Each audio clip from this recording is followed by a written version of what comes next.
Tuesday the 22nd. Man, we're getting on with it. I'm going to use Camtasia Studio for the moment, and I'm going to reroute this to an actual working internet access, although I don't think we'll need it to get started. As I said moments ago, I asked you to maybe come up with some questions that you have from previous classes. What did we do with this?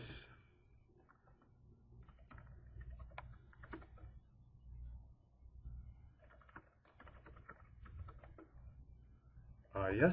Okay, we created a model field and probably the admin to go with it. Bueller. Yeah, that's what I thought. Nobody knows. Yeah, just a couple of models. I'm trying to remember what we called our project last week. Anybody got anything?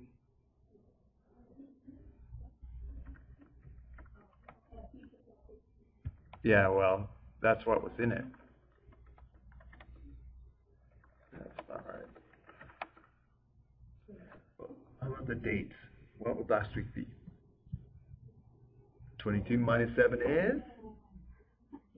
Oh, come on. You people, you want to be computer people and you can't tell me that? It's 16. And we need October. Yeah, no dice. Well, guess what that means?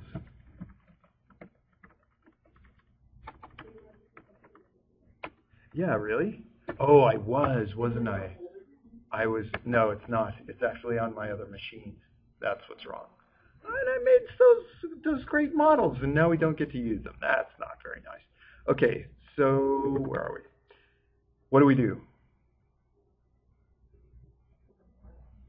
Oh, what am I planning to do? Very good question.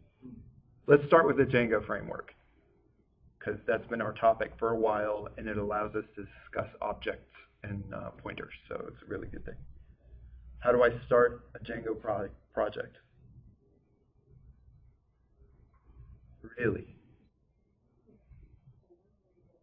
I created a folder that I'm going to shove a Django project into. How do I start?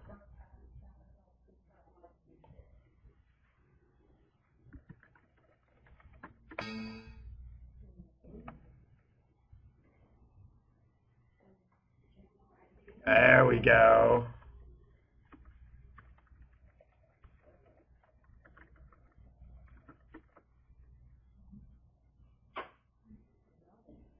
Brownie.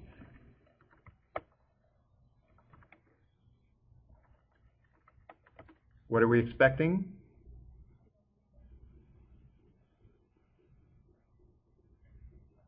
Are you sure?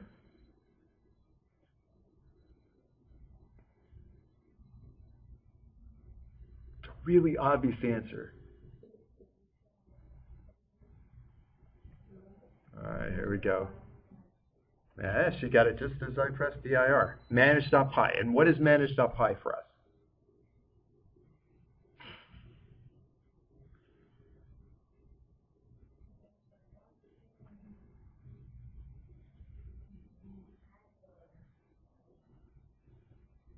Really? Okay, come on. Manage.py. How about validate?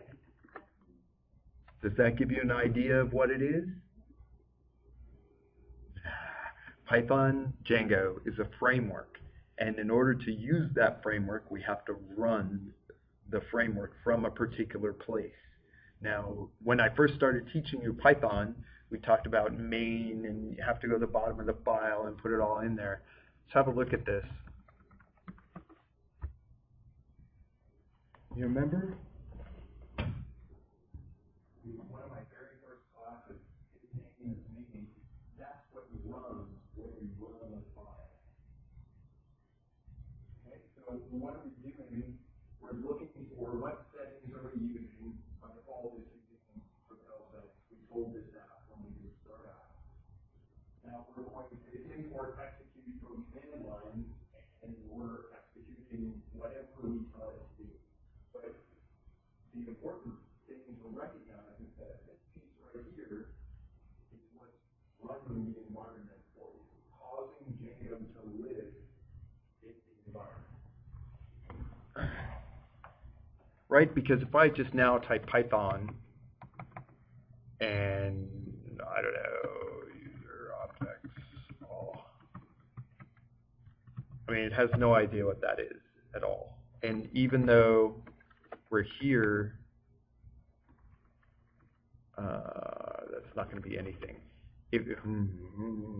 I still have to have the framework running in order to actually gain access to models and views and things like that. The framework actually has to be running for that to occur.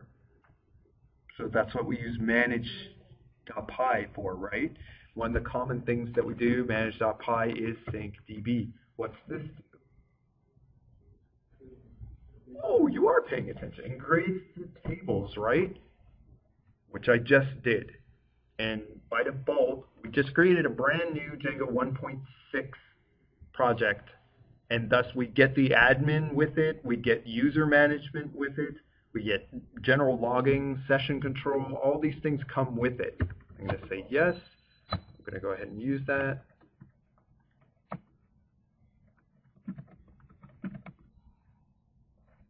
Now, what did I just do? I caused a bunch of create statements to happen in a local database folder, database file. What am I going to see? I'm going to keep asking these questions because they're hard. I really like it. You're tested. It's good. When I did a manage.py syncdb, it ran a bunch of create statements in a database. By default, Django 1.6 comes with SQLite 3. Actually, it doesn't come with, it points to. So we got a SQLite 3 database. Just bada bing, bada boom.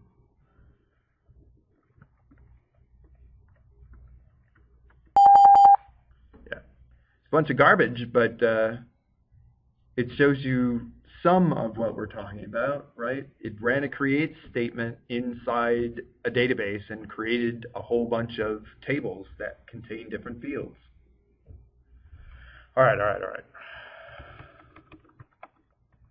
So we created a project. We did a syncdb. I'm going to run server here, and now we're going to go to 127.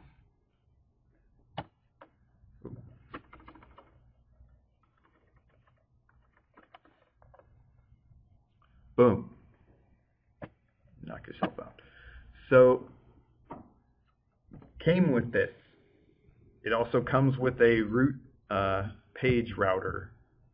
So, when we go here, we know it's actually working, right? And if we look at the server that's running, you can see the requests, the get for the admin, my first login attempt that was wrong, that's a post. My second login attempt that was right, that's a post. Then we saw the admin, and then I moved to this index page. Both of those were gets. Do you know the difference between a get and a post? There are 4 HTTP calls that you should be aware of. Anyone?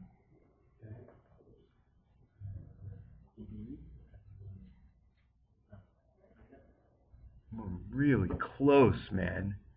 Get, post, delete, put. Right, so anyway, just be aware of them. That's how the internet works, more or less, is we get and post data to and from things. We can also delete and put as an update. Anyway, moving right along. So we created our nice little app here, right? Now, last week we talked about models. Pretty doggone important. And they're coupled with views, right? Those are the 2 things that in general we talk about. So, probably models over views, I would talk about. Do you have a preference? Don't care, Bueller. I have no idea what you're talking about, Sensei. You're just sitting there dabbling at me. Okay, so we'll talk about models. We did that last week as well, but that's okay dokie. So hotel will have what in it?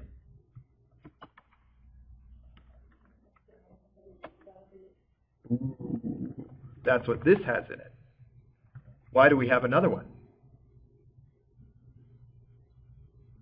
Whoa, a new pattern as of Django 1.5.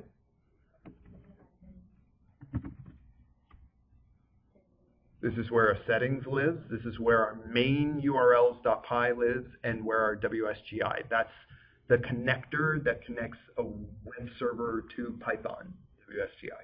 Anyway, so this is where our settings live. Our settings contains all of our applications, right, and all of our system data settings and all of that. And of course, urls.py contains by default the admin now, yay! So we don't have to uncomment it, yay! And no other links. We need to make some links like this, which we will probably now do because I think we're on the same page. So first we need an application to work with.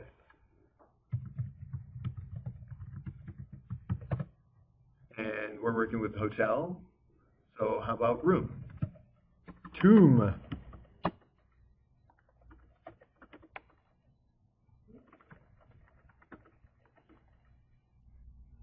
Right? So how about we create a model? What do you think? Do you like where I'm going with this? Everybody's happy. Kind of, sort of. They'd be happier if I would just do it and stop talking about it. All right, so we're not going to need this.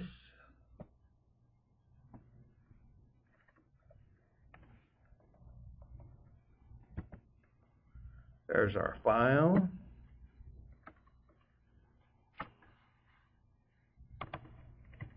All right, we're in our room application.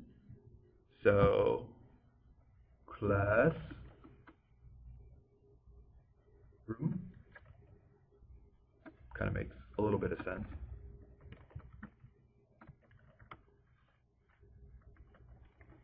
What fields does it come with automatically? ID, yay, they are learning. Okay, so we don't need to worry about a primary key. It comes with a primary key. So could our room number be our primary key? Does room number equal ID? So room number, what's the first room number in a hotel typically? 101, 100. Is there typically a room 1? Not really. So the first key in the database is going to be the integer 1. So that's probably not what we want to do just by default. Now we can define where it starts and all of that, but let's just decouple them for the off chance. Because there are a couple of reasons why, but let's think about the 13th floor. Might your hotel be 20 floors tall? So if we use the ID, auto number ID field for the rooms, what happens when we hit the 13th floor? There is no 13th floor, so there's a whole bunch of IDs missing, right? So that's not going to work. So let's do it by hand. Ooh, numer. Models dot, I'll even let you see the list. Yeah, see, none of these, ooh, there might be one helpful in there, but not really.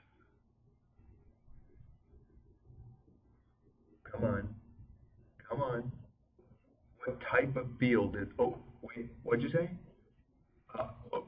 Okay, but I can't type this. Oh, man, the tool helps you way too much. Okay, so it could be an integer field, but let's think about this a little bit. Have you ever, oh, go ahead. 001 couldn't be an integer. That would be a zero-filled char field, 001. So what about like room 100A or 100B? So we actually need our case up front, but I think we're probably pretty good going with an integer field. right? And we'll leave these in by hand, and we'll start at 400 or so, I don't know. So we'll go ahead and make this required. Maybe notes.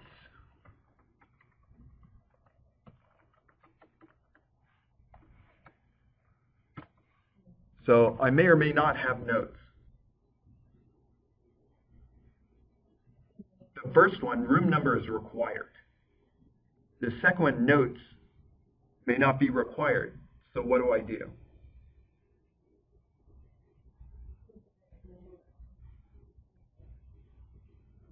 That would be for a char field. You're suggesting like this. Max length equals 20 or something like that for a char field. Excellent memory. We did that last time. I'm suggesting that a notes field, we can't tell how long it's going to be up front. So because of that, we use a text field, which has infinite length. Infinite, quote unquote. Not really, but you know it's big. So my question is, how do we make it optional?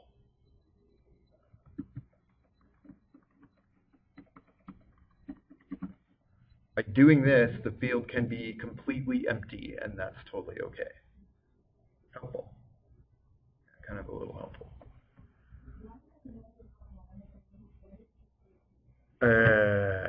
You figure that out and you let me know. I'm not going to answer that question. I'll let you do it yourself. So how about another field that I use all the time?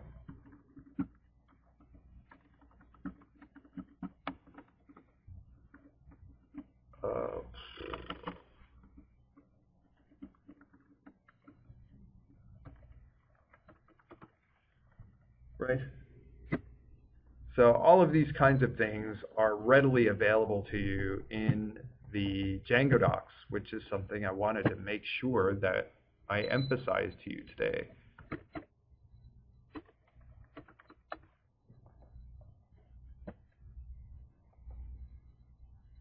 The Django docs have pretty much everything you'd ever want to know, and I end up referencing them a lot, partially due to this situation down here.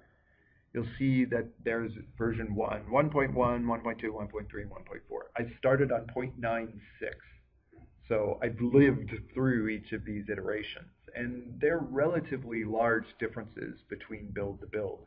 And now we're talking about a 6-month release cycle, more or less, to go from version to version. So really, if you are actually wanting to call yourself an expert in this tool, there's a lot of reading. You've got to keep up with what all these people are doing because it's an open source framework. It's just random humans working on this. So a lot of things get updated quickly, especially if there's a need. Okay, so yeah, we're doing fun stuff back here. Did they get created here? No, they don't. It's all right. So let's go ahead and have a look at this. Right, we're going to go to our admin, and only if it's running will it actually work. How do I run it? Ooh, helps if I can type. Oh, I'm in the wrong folder.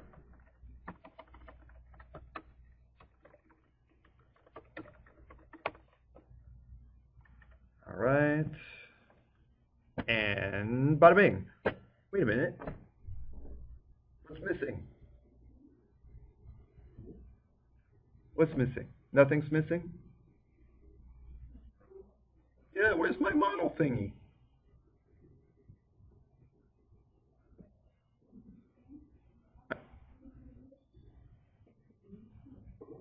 Okay, that's one of the two things we need to do.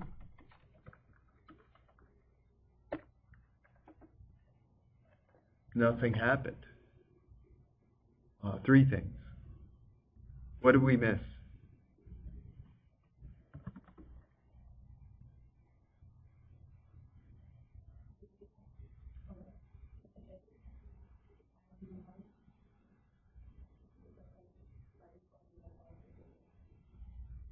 Well, we know the admin's available.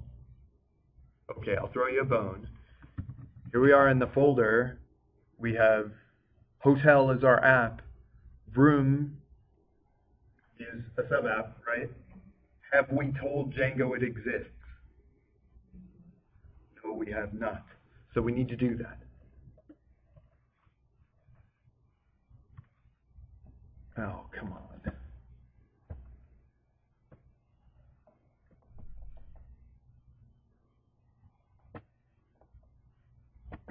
So our hotel app, our settings.py.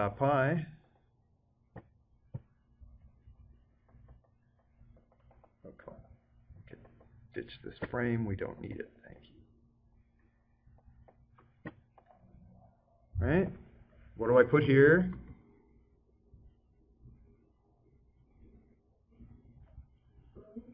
Okay.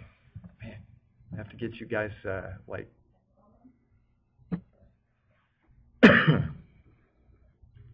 technically no comma here. If I only have one entry, I need a comma. Why? This will work, but it's not technically correct. That is technically correct. Now, if I only had one item, don't try this at home.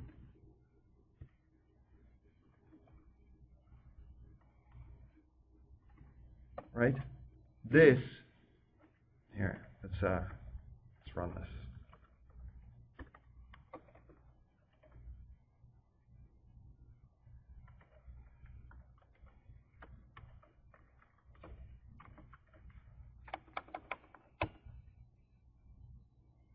Now let's try this.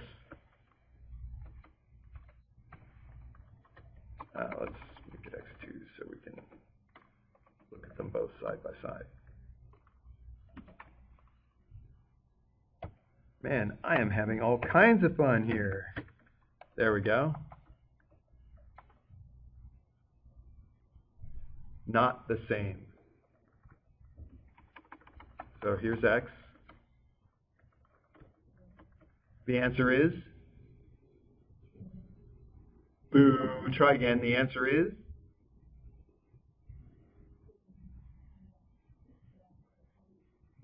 String. Thank you. Wow, it's like pulling teeth.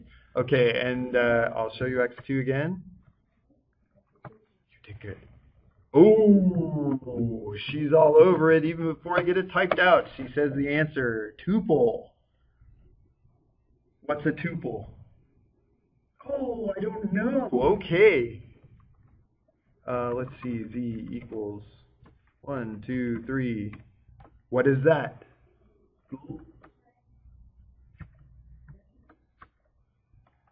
List. Okay. So that's a list. That's a tuple. What's the difference between the two?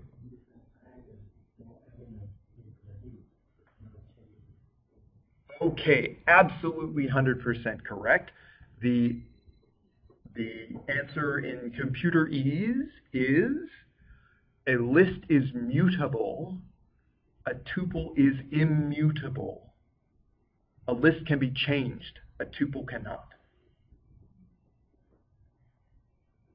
Please?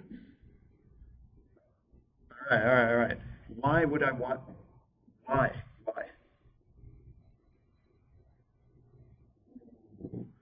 Memory.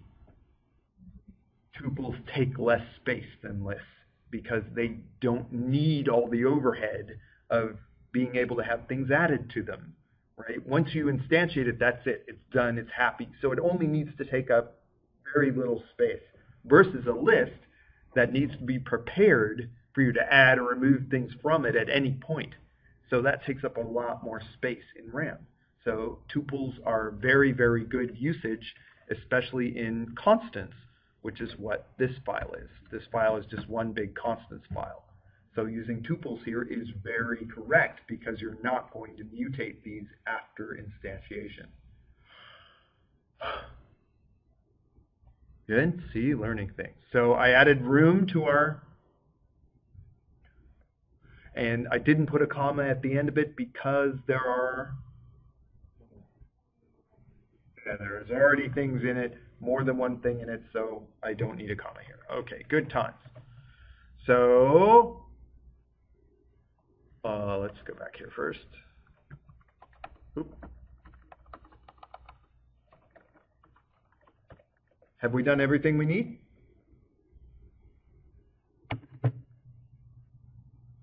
Oh, yeah, I did. I saw that on my way by. I need to look this up. I'm not saying it right. That's all right.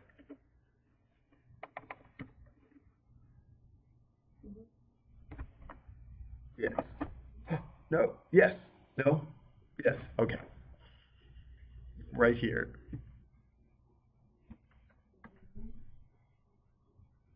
Good? Understand? We created a model class. We did a syncDB, and now that table exists in our SQLite database. Super easy, super quick. Exact same thing for MySQL, exact same thing for PostgreSQL. Just straight out of the box. Bam, bam, bam, bam, bam. Super easy. Okay. So now we need to see it in the admin, right? We do not currently see it in the admin. Or it helps if I run it.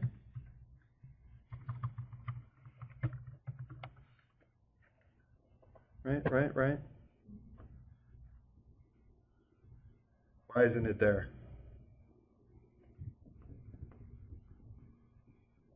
The answer is the admin is a tool that you directly manipulate. It's not inherently intelligent. It does not grok your code specifically. What you do is you tell the admin, hey, I want to display this, and here's how I want to display it. So first thing we need to do is tell it, hey, I want to display this. So what file do we do that in?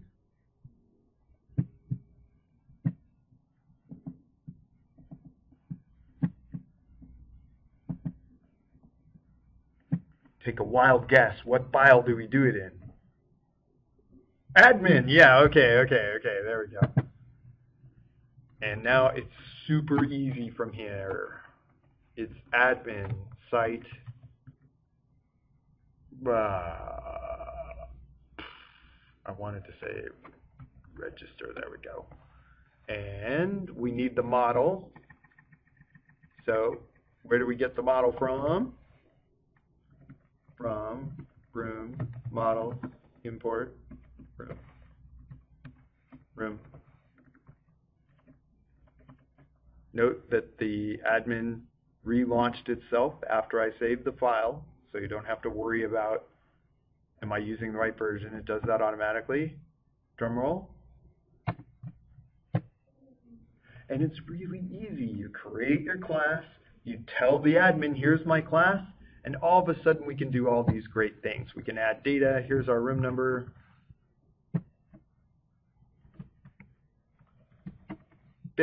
Fifth floor, that's related to fifth floor. And that's today's date.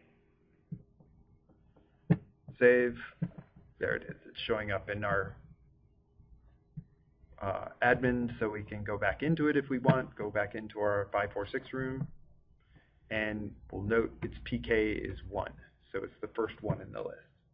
Right? And I think last time we went over a bunch of stuff relative to how to make the admin do its thing in this file. You remember a little bit from last time around? A little bit. It's all on YouTube. You can go check it out again. But now we're back basically to where we were. And I want to talk a little bit about how to get information from this.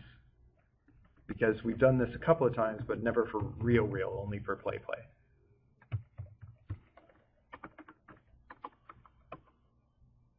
Okay, from room, models, import, room. Whoa.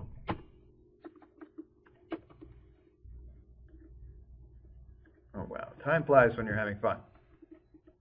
Come on. Did I erase it? No, I didn't. Okay. So, how many entries do we have in the database so far? How do I check? Count. Wow. He's starting to remember. What do I put next?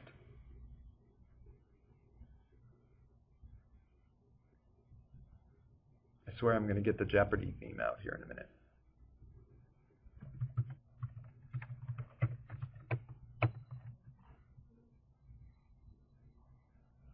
Room is the class. That's the model I'm working with. Objects is the... Everybody who wants bonus points today, answer the question. The correct answer is manager. Okay, and a manager allows you to pull records. And by default, the manager works with all the records. So here we are saying objects all. Give me all the records that you have. No filters, no specific gets, just all the records available. And I ran a count across that and it gave me the number 1. This count is very light. You can hit the database with that and it'll give you an instantaneous answer with very little overhead. So it's really great. You could do something like this.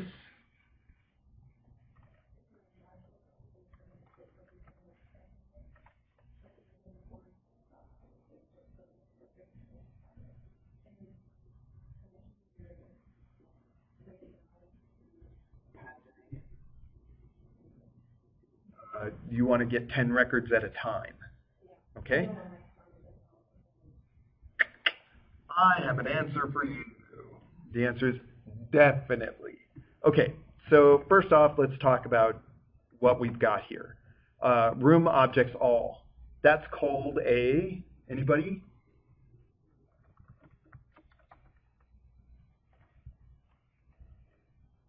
Not what you expected. The answer is query set. A query set is what is used to ask the database for information.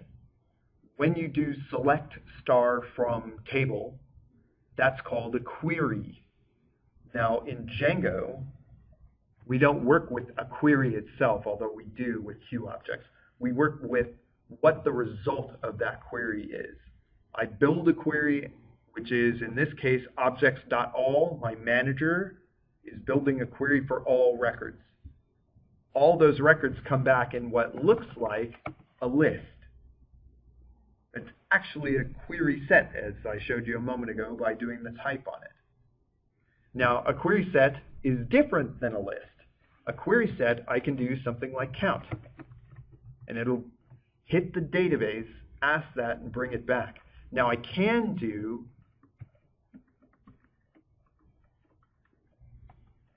that gives me the same answer. So I took that query set, I turned it into a list, and then I took the length of that list. Right? If I have a list, and I do a len A, answer is 4. Now, if I did that query set,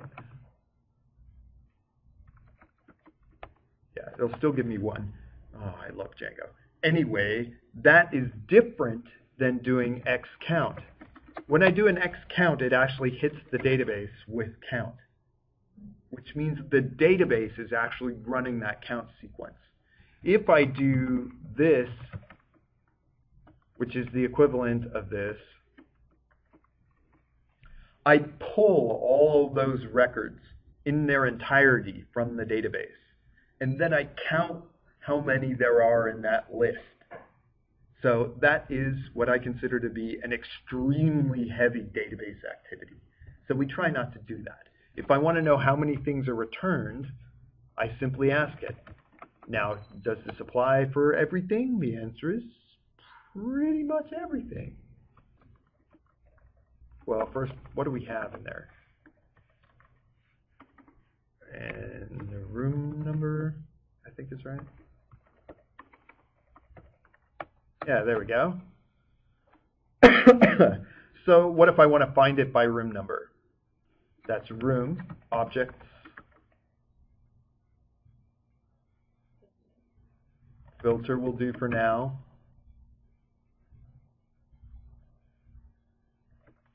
Room number. Really? Okay, so yeah. Make sure we hit this soon.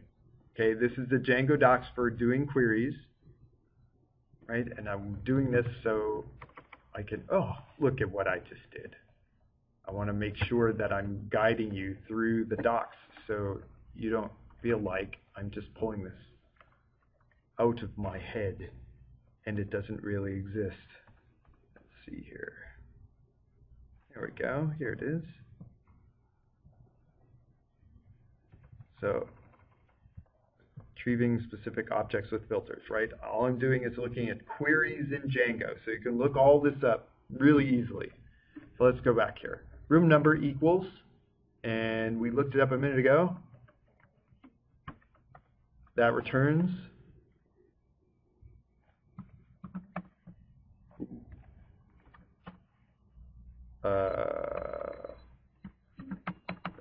record 1. It's kind of boring to work with 1. Let's create another one. What do you think? Room, objects. Let's do it this way, just for fun. New room equals room number equals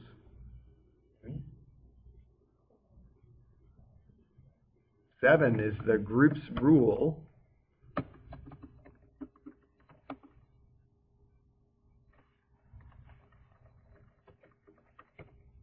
Answer. But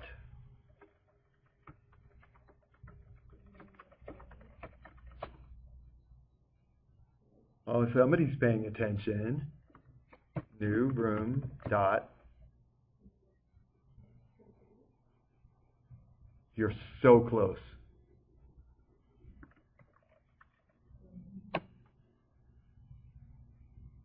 Oh, it's saying we have to give it a date, right? And that's really cool because you didn't have to figure out that it requires a field. It tells you when you go to save. Same thing in the admin. If we were to use the admin, which isn't running right now, to save, it would say, hey, you're missing the, and I took out the auto create feature because I didn't spell it right. You can look that up. This isn't going to work. I know.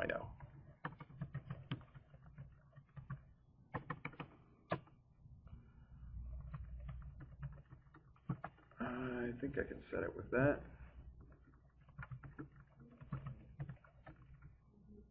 There we go.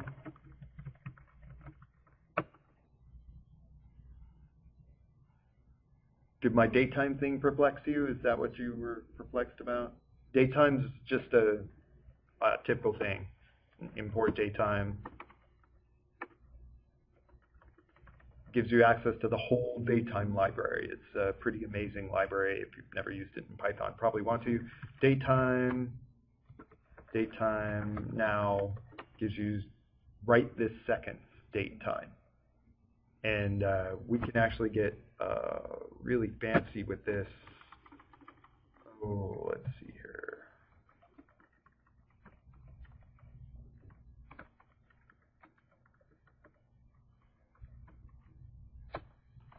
That's 2 days ago. See, 1020. So it allows you, yeah, there's a minus. I did now minus 2 days ago. So lots of flexibility in Django, in Python relative to working with date times. And this all translates one-to-one to Django. So we can look up things by their datetime, which we just made datetime now, that one thing. So let's have a look at all the rooms. Objects, all, there are 2 now, right? It's a little boring.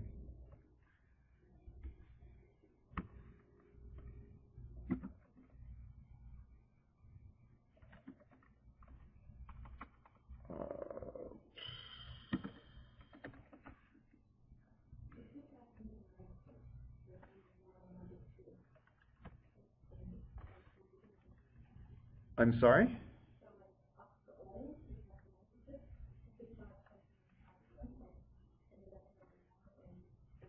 Oh, that's what okay, okay. Let's go ahead and start there, because I like it when people drive the questions, so I'm all into that. That's your first object. Prove it to you. Okay, let's look at the second object. Good. Let's create another one.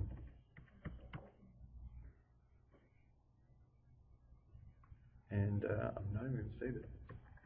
Just going to create it. And we're going to call it room number 5280. Anybody know what that number means? No one? Oh well.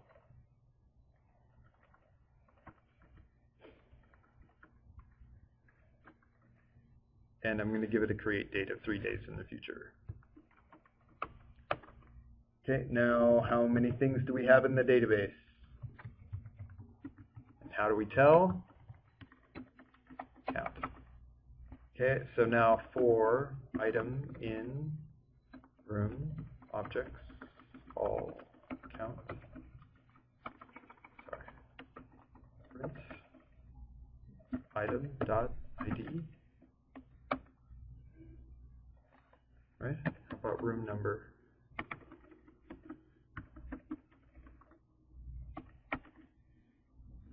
Okay, now let's get fancy.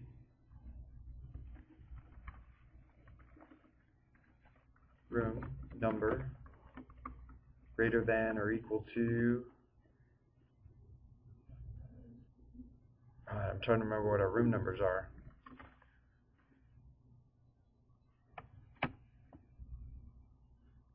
Ooh, what's going on?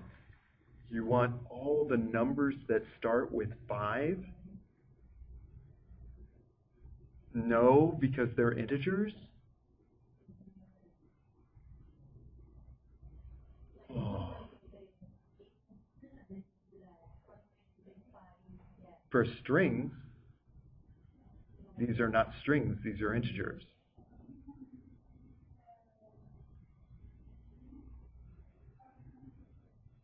I don't think it's going to work. I'll try, but I don't think this is going to work.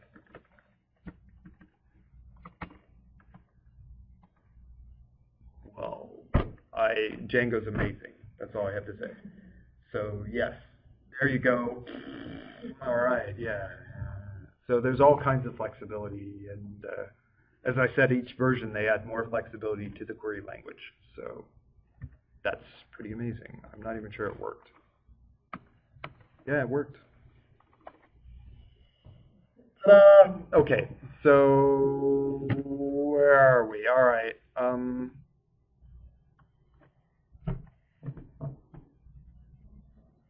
How about by date? Because we're doing a little bit of that.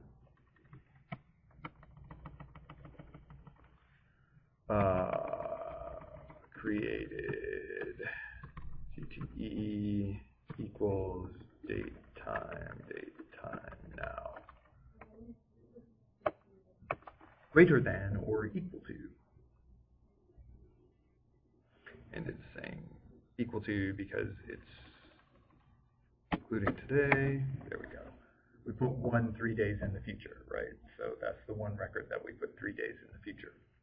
Greater than or equal to, less than, greater than, blah, blah, blah. All the above. Listed everything on this page. They are. Maybe. Anyway, we do limiting query sets. Yeah, I'll see order by as well. That works really great. Oh, I didn't slice. That's why I wanted to have it. Room, objects, all. We have 3, right? I showed you how to get the first record. You know how to get the second record and the third record. How do you get the second and third record? It is a list. It's a query set right now, so it's a list-like object. 2, 3. actually, oh.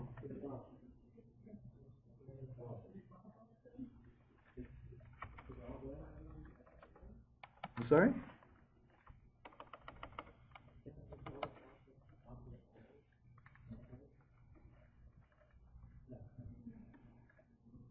Ah.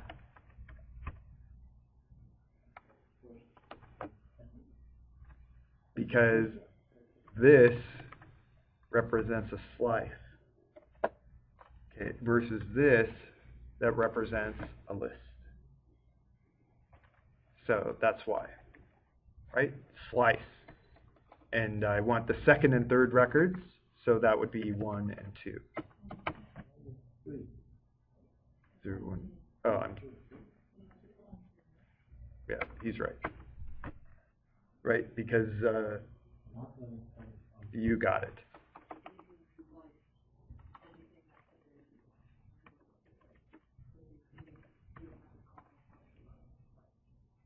Nope, it figures that out on the fly, which is pretty doggone amazing if you ask me. And if it already has the data cached, it uses the existing cache data, so it doesn't hit the database again unless it has to.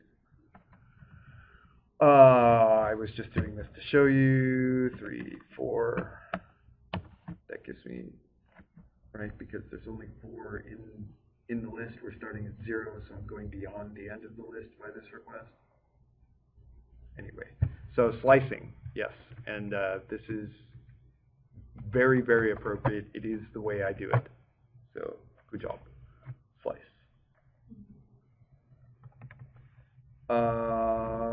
Right. And it's because it's more than one object that it doesn't like that. So, yeah, we did that. Order by, we could talk about that if you'd like. It's kind of hard to see from this view. Let's go back to the print statement I had earlier.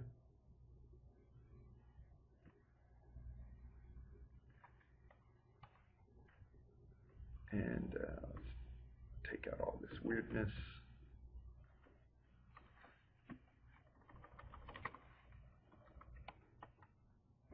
What did I do wrong? Oh, I need the parentheses.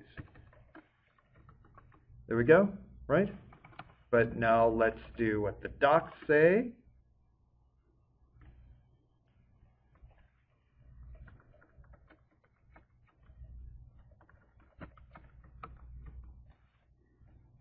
Oh, that was rather anticlimactic, wasn't it?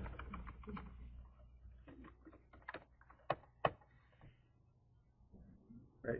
Once again, relatively lightweight because it's hitting the database and asking the database to return the items in a sorted fashion versus me getting all the items and then running some kind of sort algorithm across the items. We're leveraging the database to do that work for us.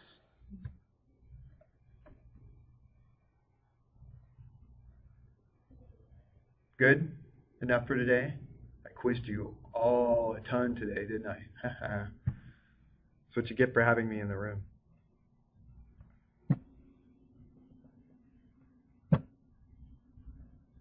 48 minutes, man.